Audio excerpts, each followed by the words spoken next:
Hi, welcome to UFS TV. I thought it was about time we talked a little bit about the arts that I teach here and what Unified Fighting Systems really is.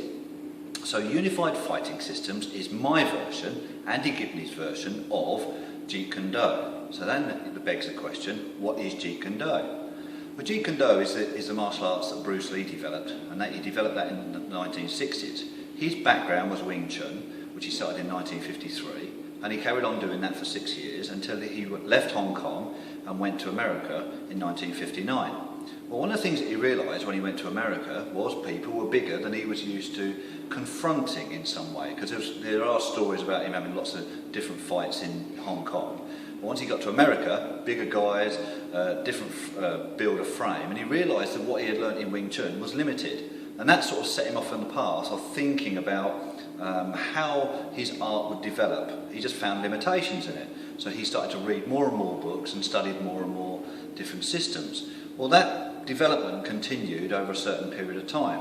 And around about the mid-1960s, he got into boxing and kicking. And he was a big fan of Muhammad Ali. He liked all that movement, and one of the stories that I've heard is that he used to watch Muhammad Ali movies through a mirror on a frame, so it would all change round, because Ali was a left-sided fighter and he was a right-sided fighter.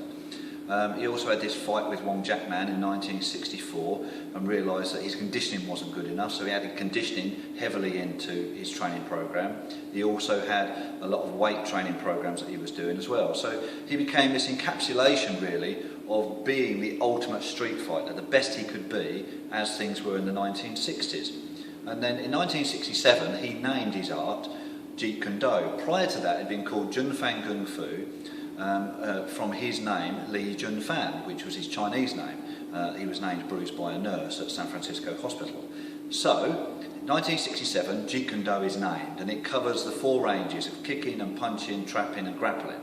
And then Bruce died in 1973, so his art is sort of encapsulated in that time period, but what makes it different is the thought process that goes behind it. And I speak quite a lot on these little UFS TVs about thinking.